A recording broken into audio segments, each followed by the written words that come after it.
Olá, tudo bem? Vamos começar aqui. Deixa eu chamar a Raquel.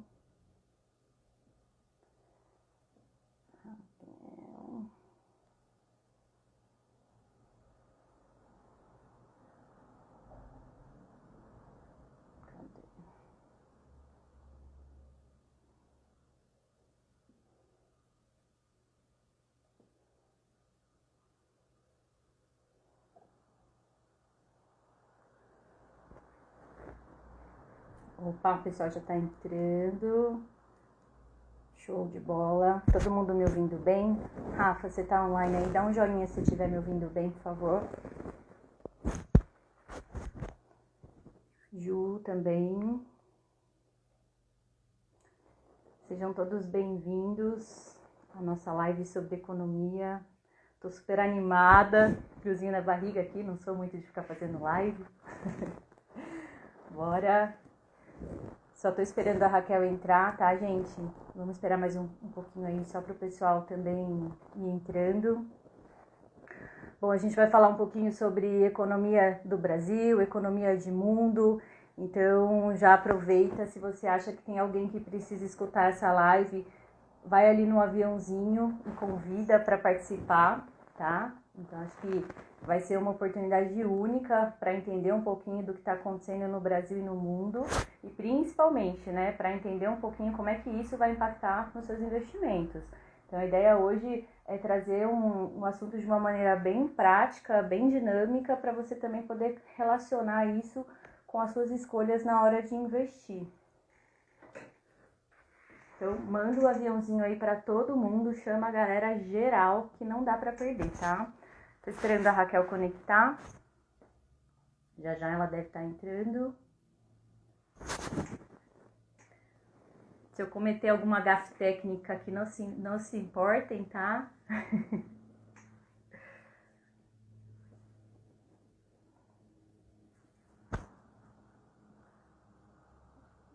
E se acostumem com porta, porteira, portão, que eu tô aqui no interior. Então, vamos lá.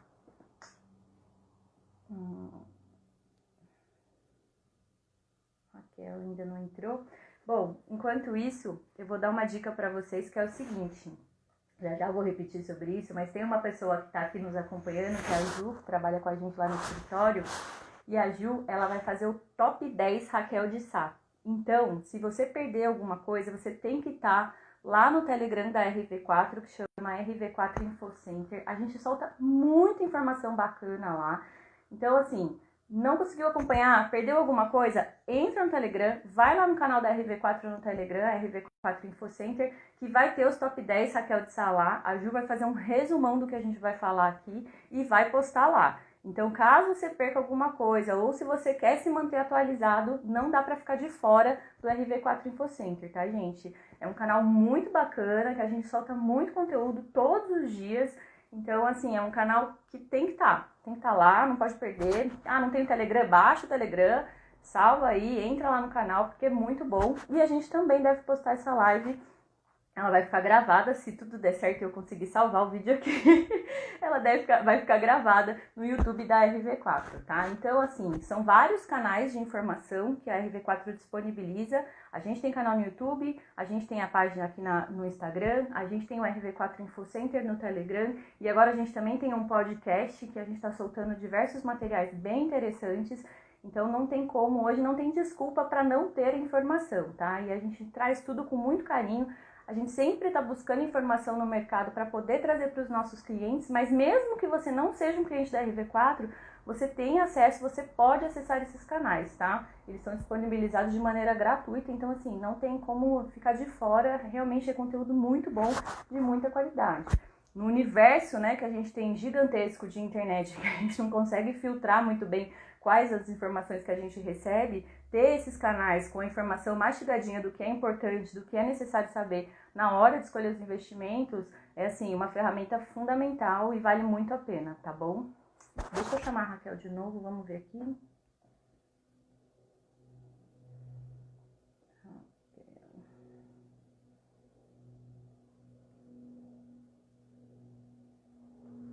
Ai, beleza.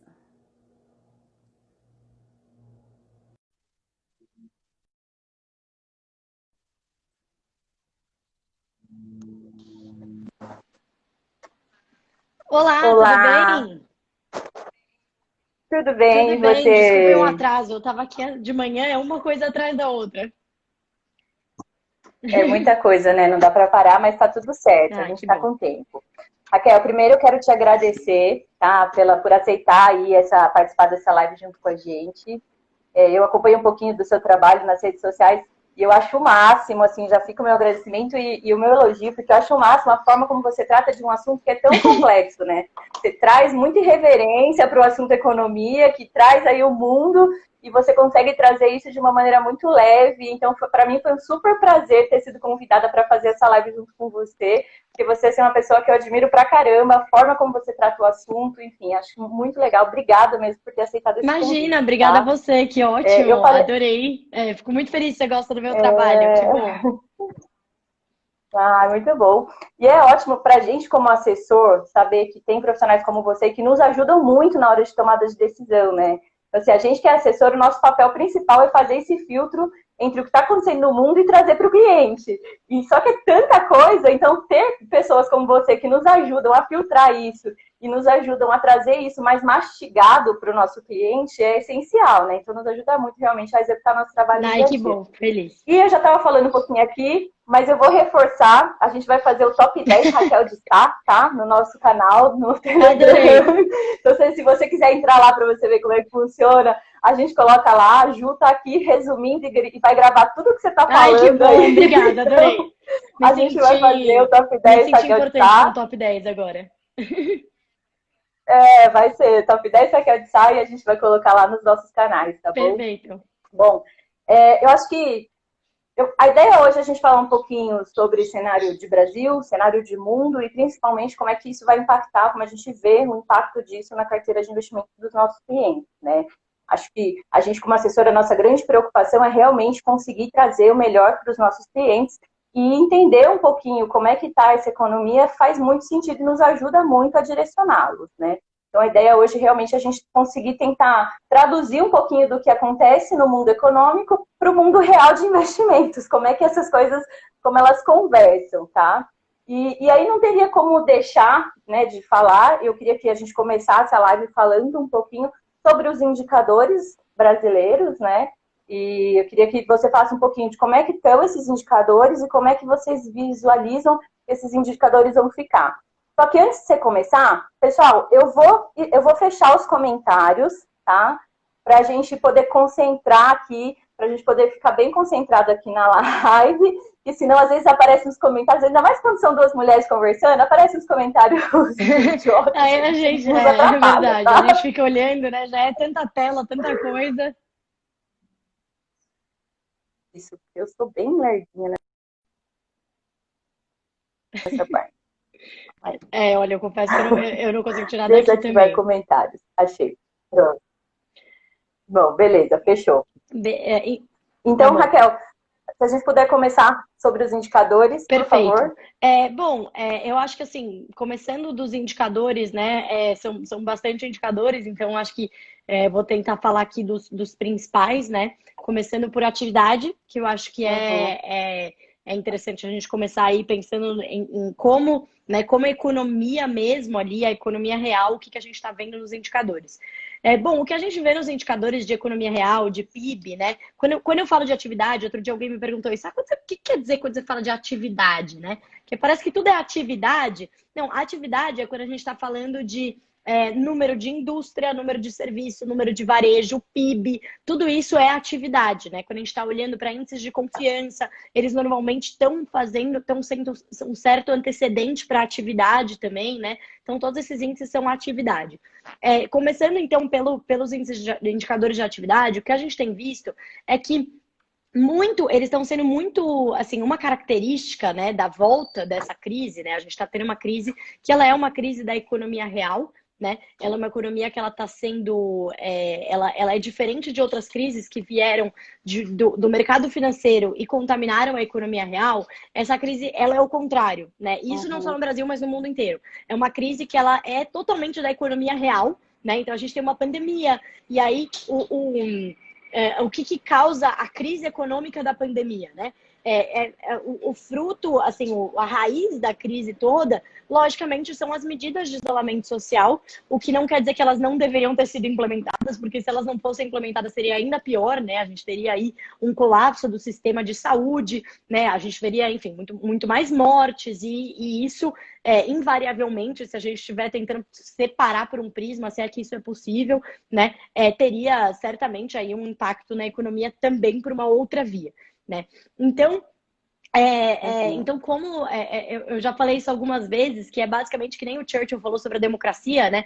Que a democracia é ruim, mas é o melhor sistema que a gente tem, né? É a mesma coisa que a medida de isolamento social. Ela é ruim, mas ela é a melhor coisa que existe para essa crise que já foi, né? Que até agora o que os governos conseguiram enxergar. É lógico que essas medidas elas foram evoluindo ao longo do tempo, então hoje se sabe quais são um pouco mais eficazes, quais são menos eficazes, né? Então a gente já vê, por exemplo, agora na economia europeia, onde está sendo, onde a gente está vendo novas medidas de isolamento social, a gente já está vendo uma diminuição dos casos mais rápido do que quando foram implementadas as primeiras medidas. Por quê? Porque a população já sabe mais como agir, já sabe os protocolos, sabe que tem que usar máscara, sabe do álcool gel, sabe que se você senta aqui, daqui 2 dias senta alguém, não vai pegar coronavírus. Enfim, a gente sabe dessas coisas que antes não se sabia, né? E os próprios hospitais, né? Tem um protocolo. Se a gente pensar que no começo dessa crise, lá em março, um dos lugares que as pessoas mais pegavam o coronavírus era no próprio hospital, porque elas iam lá para saber se elas tinham e se elas não tinham, elas saíam com, né? Todo mundo junto no mesmo lugar, enfim. Então, as medidas de isolamento aí foram, né, a solução, a melhor solução encontrada para conter o avanço da pandemia do coronavírus, e a consequência delas foi, obviamente, uma desaceleração econômica.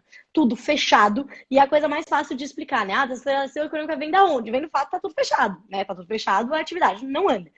E aí, o que a gente está vendo? Então, no segundo trimestre foi o pior, foi o fundo do poço, né? A atividade caiu muito no Brasil e no mundo todo, né? Com exceção da Ásia, que o pior foi ali no primeiro trimestre, que foi a região onde mais teve, onde começou a pandemia, né? Então, aqui no nosso segundo trimestre, a atividade caiu muito. E o que a gente viu de resultado do terceiro trimestre, que agora o único que falta é o PIB, né? Do terceiro trimestre, a gente já tem o IBCBR, que é um indicador de atividade mensal do Banco Central, que muita gente chama de prévia do PIB, mas não é uma prévia do PIB, porque eles têm metodologias diferentes. Mas, enfim, ele anda bem próximo ao PIB. A gente já tem os resultados aí para o trimestre todo, né? De serviços, de varejo e de comércio. De indústria, né? E o que mostra?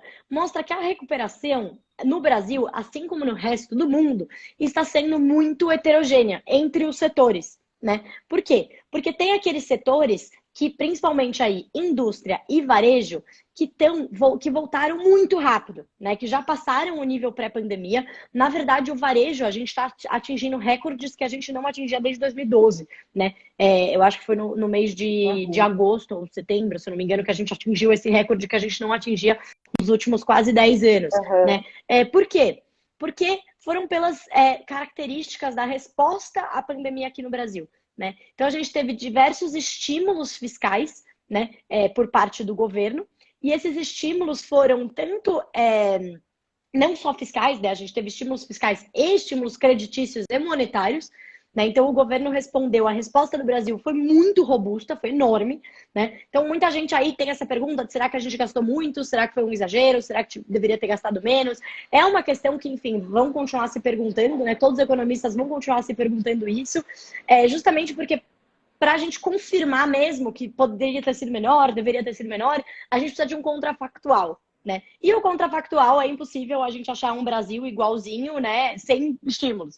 Quem sabe no futuro a gente possa se comparar, fazer uma análise aí entre países, né? Tentar comparar. Mas o que a gente tem visto é que aqui a gente gastou 8,4% do PIB, né? Em estímulos só fiscais, isso sem contar com os estímulos parafiscais, são estímulos de crédito, mudanças regulatórias que trazem mais liquidez ao sistema, a própria queda da taxa de juros, tá? Sem contar com tudo isso, o estímulo fiscal, 8,5% do PIB.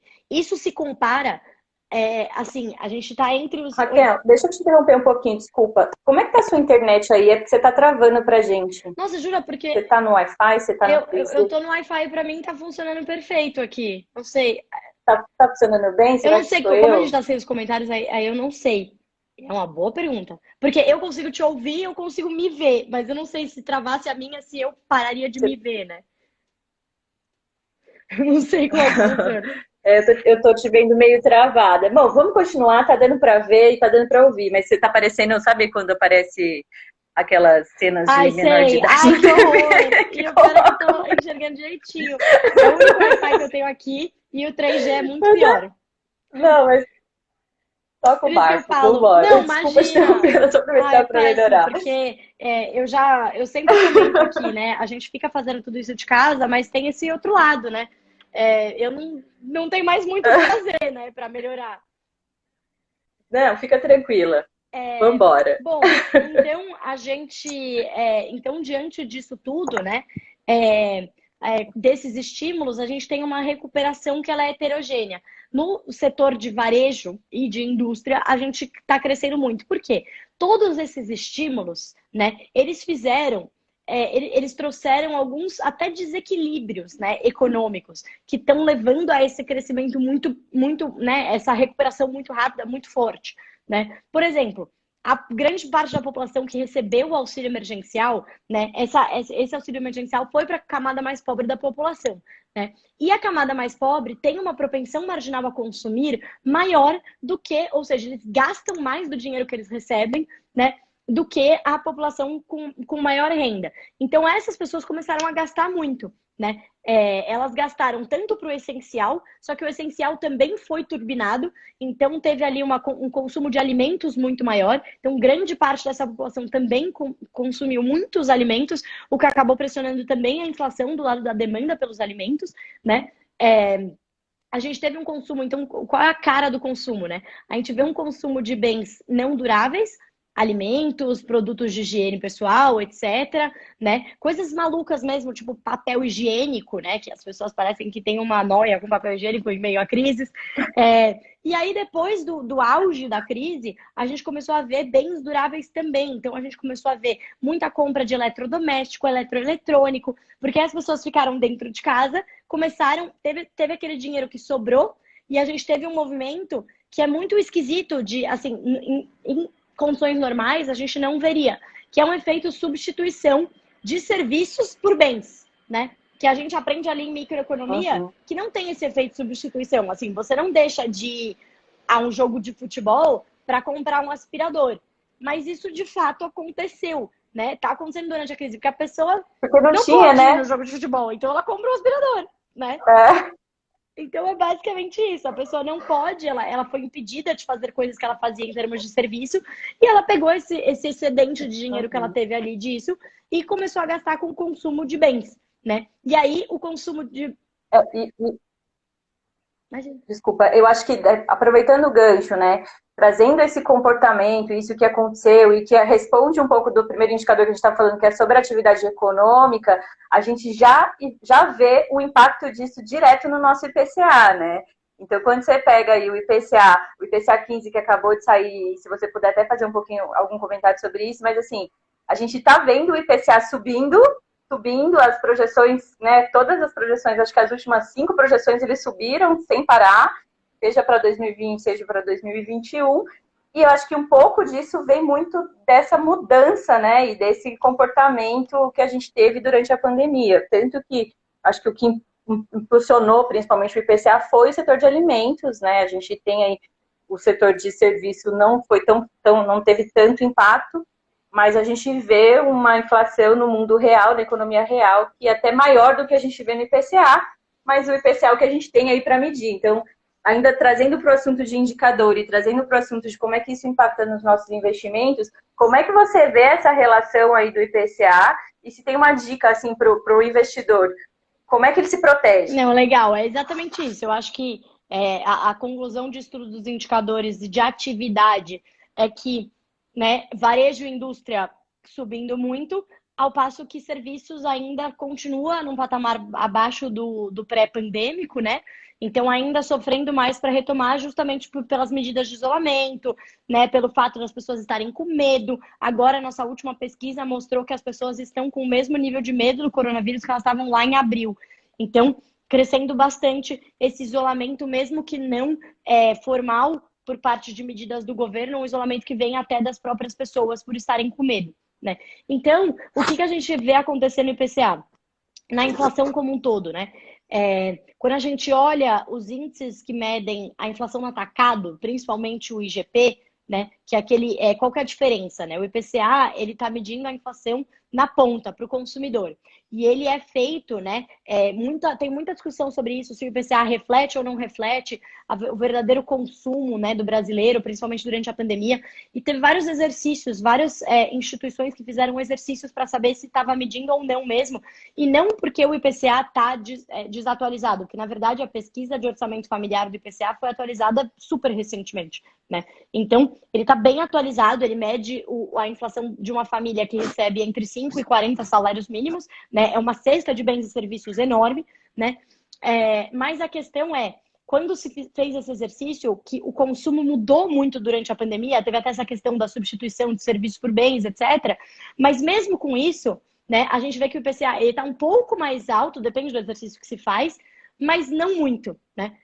Na verdade, assim, esse novo indicador estaria mais alto do que o IPCA que a gente vê hoje, mas não muito, né?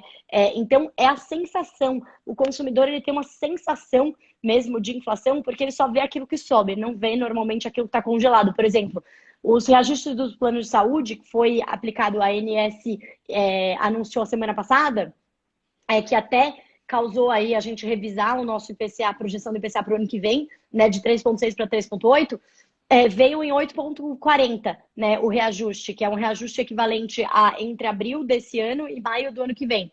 Né? Quando estava sem reajuste, ninguém falava, nossa, olha, tá sem reajuste. Ou quando vieram as mensalidades escolares, olha, não teve aumento, porque todo mundo acha, a escola tá fechada, que absurdo, vai aumentar o preço.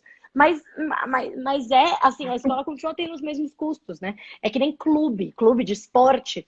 Todo mundo continuou pagando mensalidade, as pessoas ficaram revoltadas. Mas, gente, o clube ainda tem que pagar os seus funcionários. Ele não vai demitir todo mundo. Ele ainda tem que manter o clube como ele é, assim como as escolas, né? Então, as pessoas, elas reparam naquilo que sobe. Principalmente quando o impacto nos alimentos. A inflação de alimentos, ela é a que mais causa, enfim, impopularidade, né? Porque a pessoa vai no mercado e ela compra sempre aquela mesma coisa, né? Ela compra aquela carne. Ela fala, mas a carne na semana passada estava X, agora tá 2X, né? Então E também tem a questão que se o preço...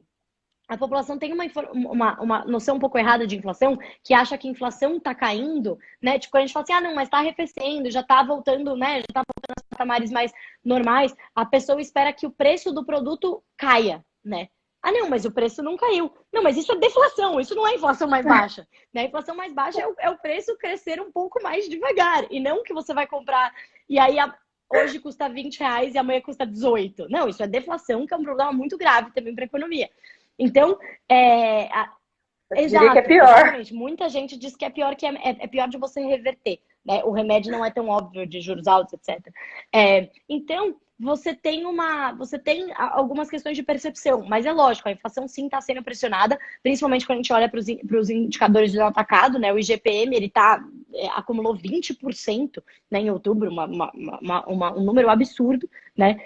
Por quê? Por uma confluência de fatores. Então, a gente teve essa troca de serviços por bens, que pressionou bastante a demanda. A gente teve uma demanda maior por diversos bens que vieram aí do auxílio emergencial, né? E não só do auxílio emergencial, mas de outras medidas de estímulo, como, por exemplo, medidas de redução, a medida de redução dos juros, né? A própria queda da Selic, que indica, por exemplo, você está comprando uma geladeira, né? Você acha que não tem, né, essa relação? Tem muito uma relação. Uma pessoa que vai comprar uma geladeira e o juros está mais baixo, ela pode ser que ela compre a geladeira no ano passado ela não compraria, porque quando ela parcela, vai estar mais barato do que estaria antes, né? Os lugares falam assim, não sei quantas vezes sem juros, mas não é sem juros, né? Ele já está imputando os juros naquele preço que ele te parcela. Então vai estar mais barato o preço cheio, né? É menos caro. Por causa desses juros, né? Por causa dos juros baixos. E aí tem o próprio crédito imobiliário, que enfim, nunca esteve tão alto. E quando a pessoa, e tem aquele outro lado, né? Se a pessoa está comprando uma casa, ela vai mobiliar essa casa. Então ela tem toda a compra, enfim, teve uma demanda por bens que puxou, né, bastante aí doméstica. Ao mesmo tempo, tem uma demanda, né, de insumos, tanto agrícolas quanto minerais, da China, que está muito forte. A China voltou, saiu dessa crise muito forte, né? Já está tendo vacinação na China. É muito difícil da gente saber, assim, os dados da China não são 100% confiáveis sempre, mas não é uma coisa que, assim, eles estão dizendo que estão crescendo 5%, na verdade estão caindo 15%. Isso seria... tem diversos institutos internacionais hoje que fazem medições também, então pode ter uma diferença, mas ela não é assim brutal, de ao invés de crescer, eles estão caindo. Né?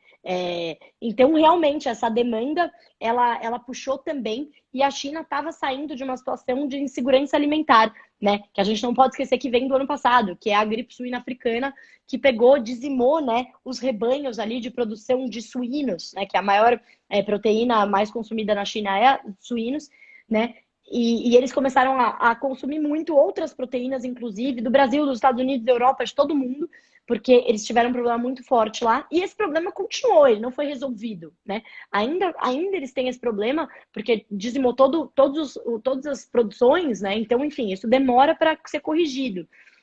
Então, tem essa demanda por alimentos, tem uma demanda por insumos industriais, né? E aí, lógico, o insumo industrial, o aço, o minério de ferro, tudo isso, né? Ele vai bater sim no preço lá da indústria, lá do carro, lá de tudo que a gente produz, né? E de tudo que a gente consome. Então, como todas essas commodities são negociadas em dólar, né? O preço sobe, a demanda puxa lá na China, isso, né, afeta o nosso preço aqui. E aí a cerejinha do bolo que a gente tem é justamente a desvalorização do real, né? O real desvalorizou muito, então como todos esses preços são medidos em dólar, né? O produtor, ele tem aquele trade-off, né? Ele pensa assim, bom, será que eu vendo aqui no mercado doméstico ou eu vendo internacional? Se eu vender no doméstico, eu não vou vender por mais barato, eu vou imputar esse preço que eu venderia no internacional, vou colocar em real e vendo aqui, né? Então, a gente importa essa inflação, né? E aí, qual é a questão? Quando a gente olha para o Banco Central, muita gente pergunta, mas o que os juros estão fazendo em 2%? Não tem cabimento, né? Se a gente olha, porque todo mundo esquece de olhar o dado de crédito. O dado de crédito, ele é muito importante. Ele sai amanhã, se não me engano. Ele é muito importante, que ele está mostrando como o crédito está tendo um impacto positivo durante essa crise. Então, eu já mencionei o crédito imobiliário, mas a gente vê o crédito para as famílias, a gente vê os índices de inadimplência caindo, né? A parcela da renda da população dedicada ao pagamento de juros caindo, por mais que as famílias estejam endividadas, elas estão pagando menos, porque os juros estão caindo. Então, assim, o crédito está finalmente agindo de maneira positiva, né? Na verdade, assim, contracíclica para reverter o ciclo de queda, né? Mas de uma maneira positiva, né? Para estimular a atividade e não desestimular. Porque a gente está acostumado no Brasil, em períodos de crise, a gente tem juros altos, a gente tem inflação saindo do controle, juros altos, e aí o crédito, assim, os próprios juros, eles têm um efeito negativo e contrário, né? Aí sim, eles são cíclicos, né? Ele está empurrando ainda mais, afundando ainda mais, né, a depressão da atividade, porque a empresa, por exemplo, tem uma dívida, começa uma crise, ela aumenta a sua dívida e ela ainda tem que pagar mais por essa sua dívida, porque os juros estão maiores, né? Então a gente não pode esquecer de todo esse benefício que vem da queda de juros, né?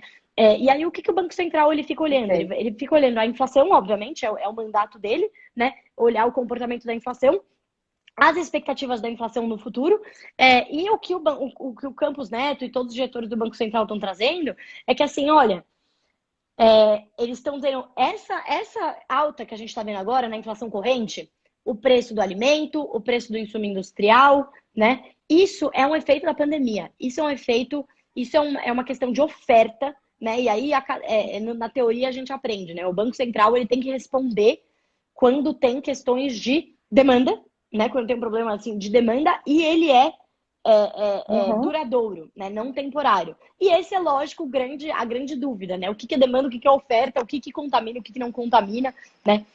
Mas a gente tem aí, no Brasil, o grande inimigo da inflação nos últimos anos, principalmente da hiperinflação aí, era a inflação de serviços, né? Que não respondia à política monetária, né?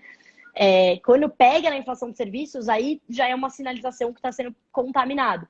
E como a gente está num período de muita atividade, muito deprimida, desemprego alto, o desemprego vai continuar alto, né? Hoje saem dados do CAGED que vão mostrar a tendência do mercado de trabalho. A gente tem muita gente, por que o desemprego ainda vai aumentar esse ano? Porque tem muita gente voltando para o mercado de trabalho, que tinha saído do mercado de trabalho porque estava recebendo um auxílio ou porque não tinha opção, não dava para procurar emprego, onde ela tudo fechado, exatamente, principalmente serviços, que é o que mais emprega, né? Que serviços que correspondem a mais de 60% do PIB brasileiro. E aí, essa pessoa vai voltar a procurar emprego, né? Quando ela voltar a procurar emprego, ela vai pressionar, né, a taxa de desemprego. Não é que assim o desemprego vai subir porque mais gente vai estar desempregada, é porque vai começar a aparecer esse dado, né?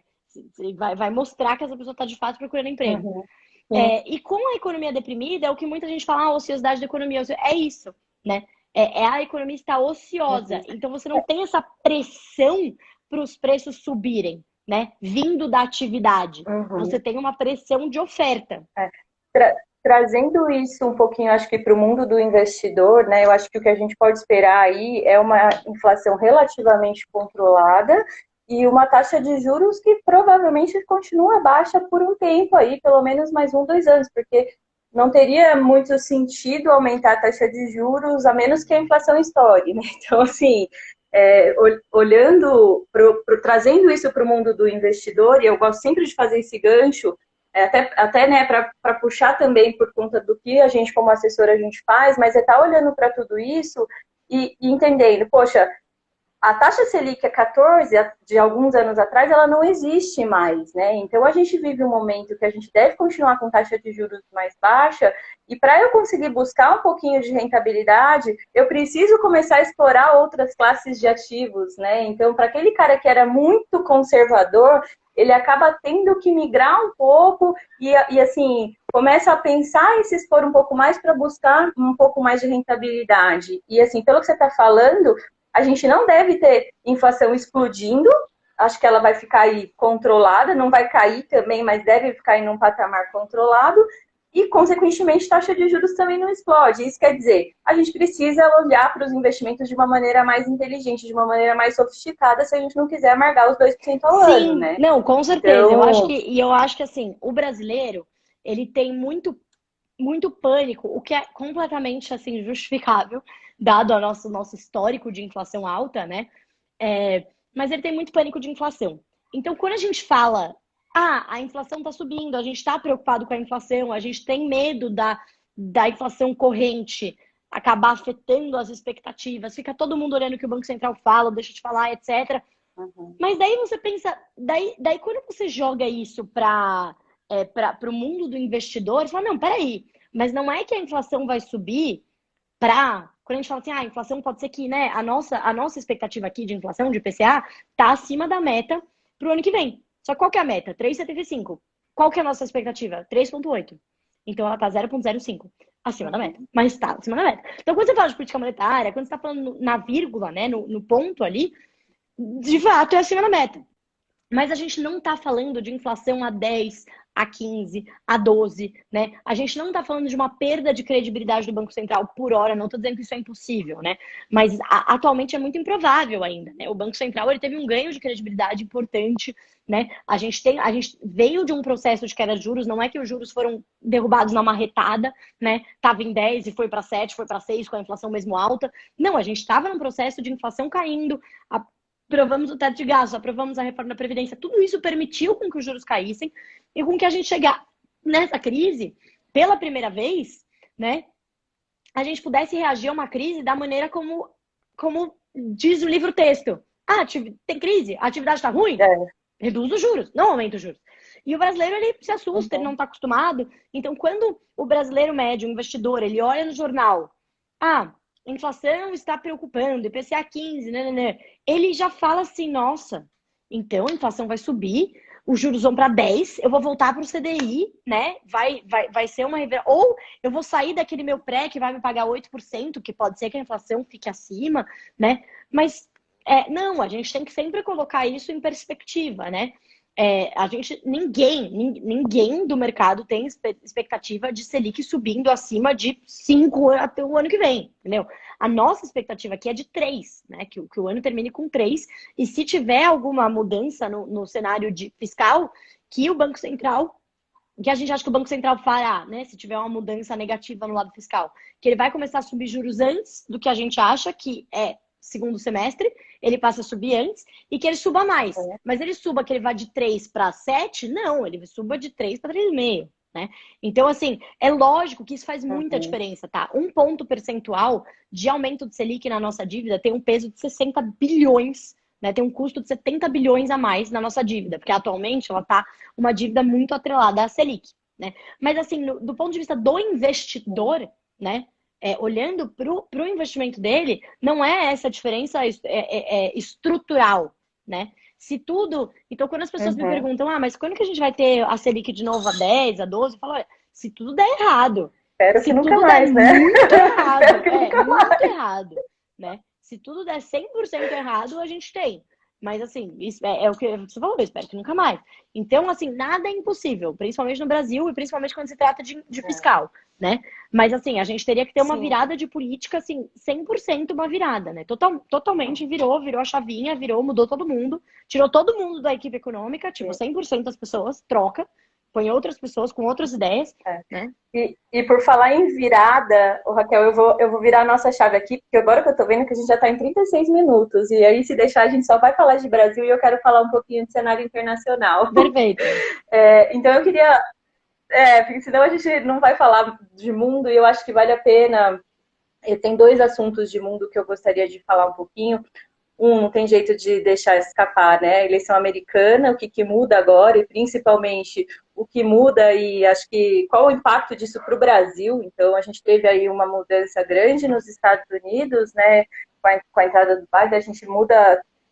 É claro que o grande medo do mercado era que fosse uma onda azul, isso já não, né, foi descartado. E até foi uma coisa engraçada, porque no dia da eleição nem tinha sido definido ainda e a Bolsa Americana subiu mais de 3%, assim, uma coisa de louco, né? Nem tinha sido nada definido e a Bolsa Americana estava subindo pra caramba.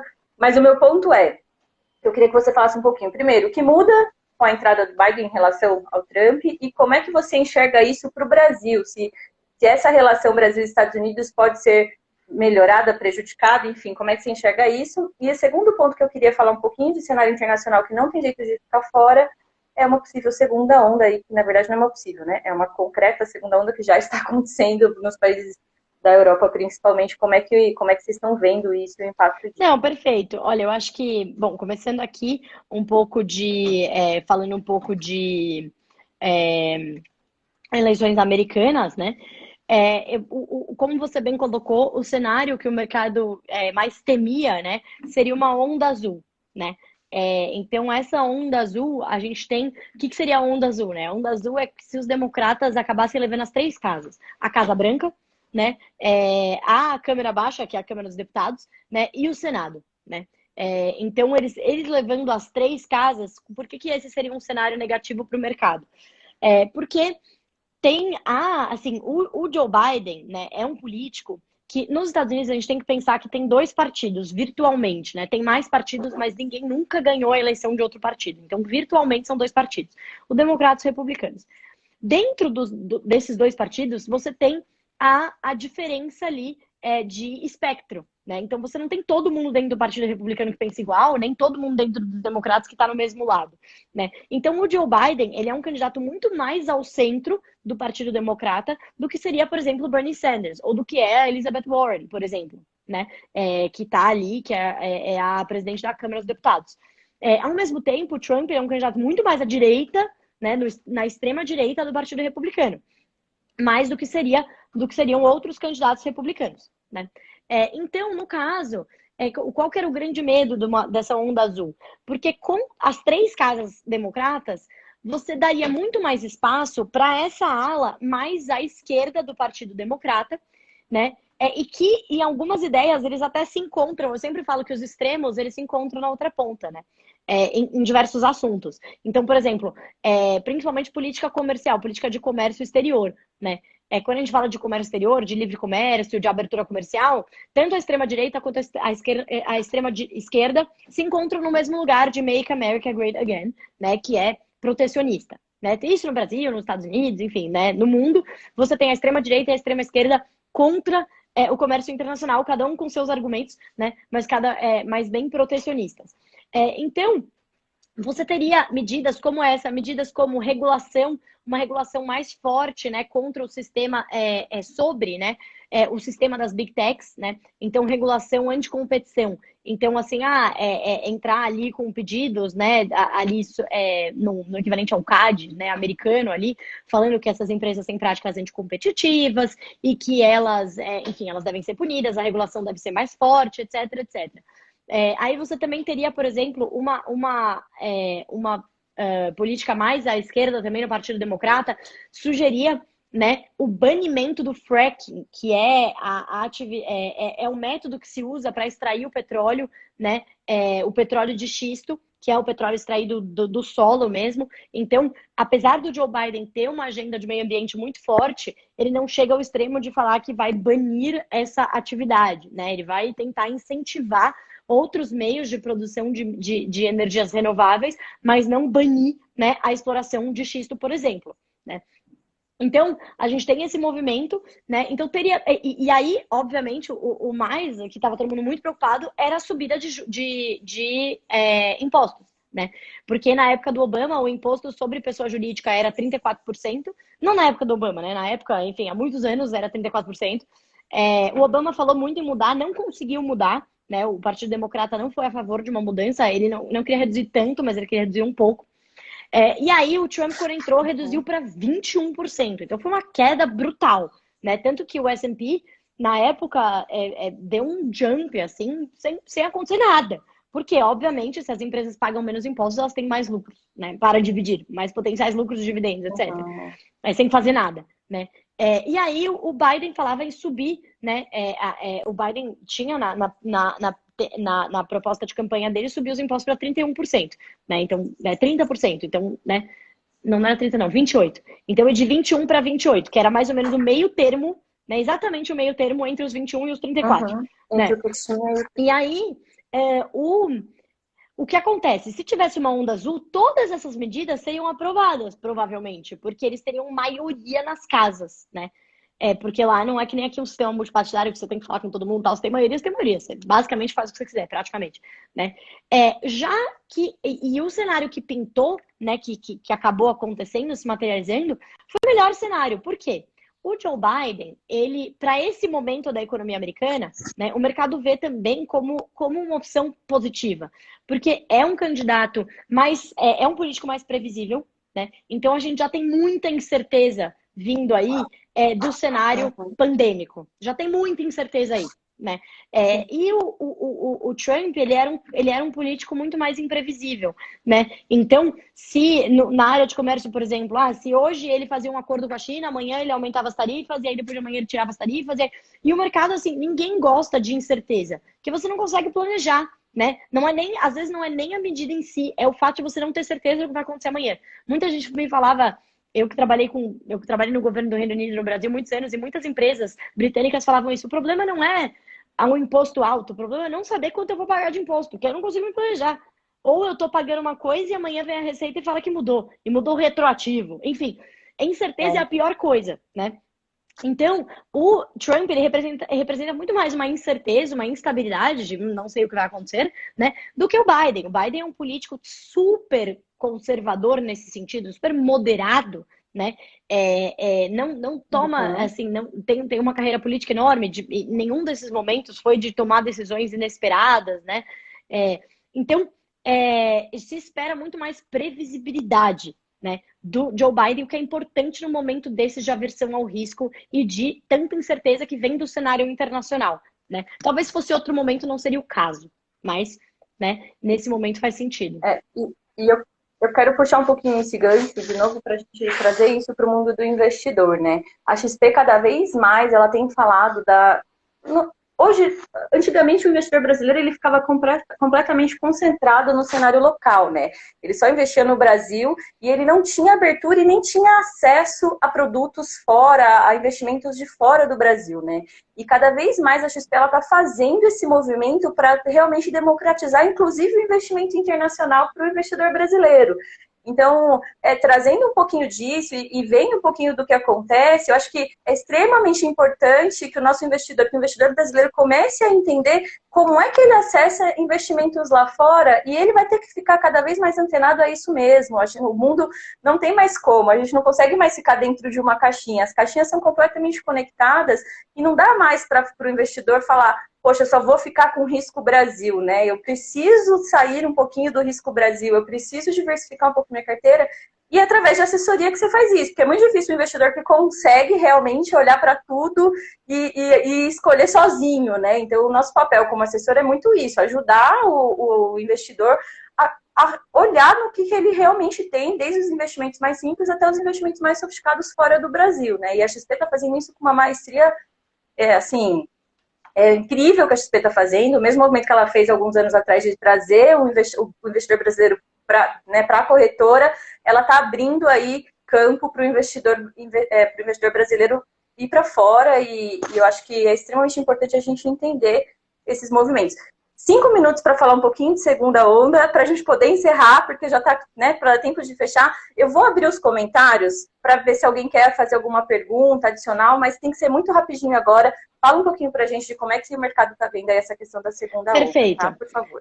Eu acho que em relação à segunda onda, o que a gente está vendo é que, assim, né, como eu falei um pouquinho no começo, né, na Europa voltou muito rápido. Quando a gente olha os dados, faz até sentido essa volta muito rápida, né? Quando a gente olha o que aconteceu com a mobilidade, né, e com as medidas de isolamento, a gente vê que na Europa, enquanto no Brasil a gente ficou meio que num platô, a gente nunca restringiu muito, mas a gente também nunca liberou muito, então a gente ficou ali num nível de isolamento, tipo, mais ou menos, né?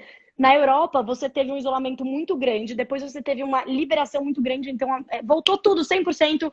Assim, no Reino Unido não era nem obrigatório usar máscara, né? Então, tipo, tocou a vida, show, aglomeração, balada, festa, enfim, tudo, restaurante, né? Metrô.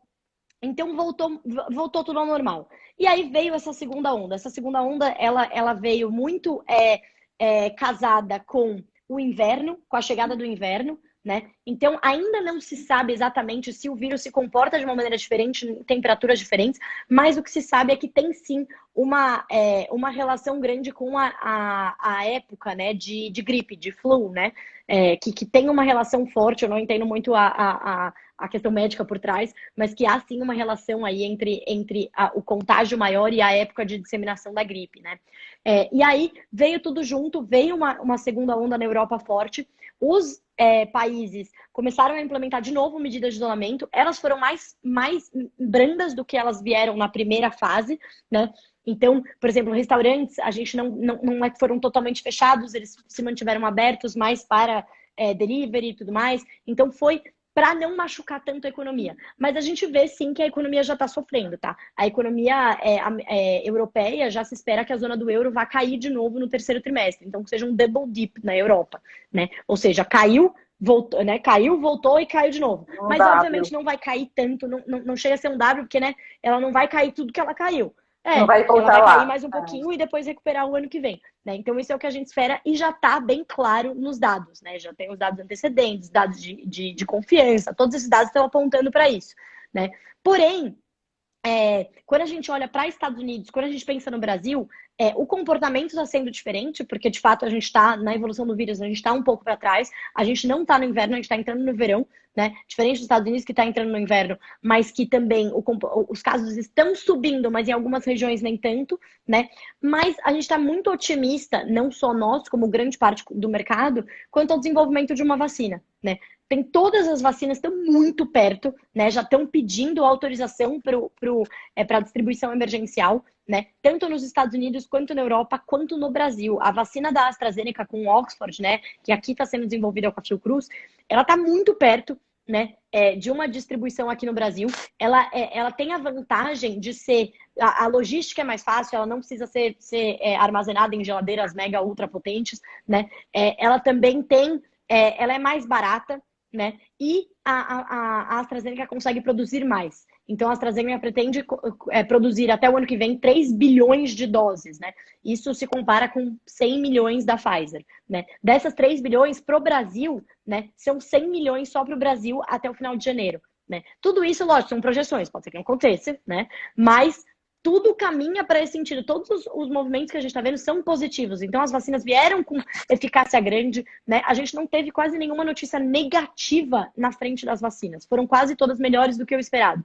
Então, a gente acha que aqui no Brasil, quando a gente começar a chegar, talvez, em uma piora do sistema de em termos, né? Quando que são implementadas medidas de isolamento? Quando a gente está caminhando para um colapso do sistema de saúde. Antes disso, não faz sentido serem implementadas medidas de isolamento.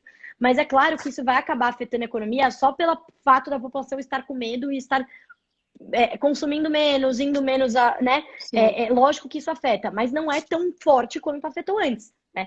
Então, assim, a nossa principal preocupação aqui sobre o Brasil é, de fato, o cenário fiscal, né? E para o mundo, a nossa preocupação é mais o fiscal cliff, que é a retirada dos estímulos, né? Depois da pandemia. Só que nas economias desenvolvidas, eles não têm grandes problemas fiscais. Então, eles devem continuar, sim, com pacotes de estímulo, tanto fiscais quanto monetários, principalmente agora com a eleição do Joe Biden.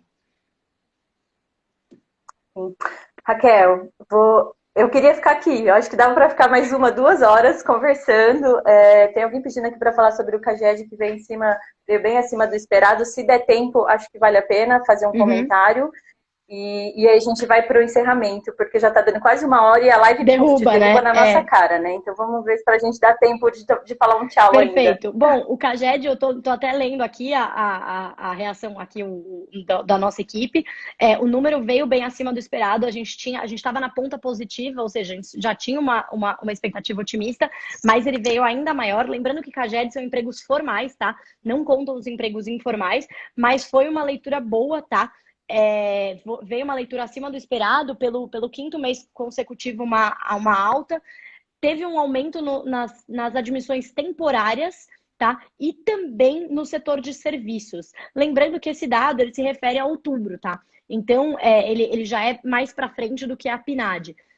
Então, a gente vê sim o número, e aí, em contrapartida, o número de fechamentos de vagas continuou a subir. Só que a gente teve no líquido mais vagas abrindo do que vagas fechando, tá? Então, por isso é o que eu falei. Tenho ainda uma preocupação sobre o mercado de trabalho, mas certamente é uma notícia positiva.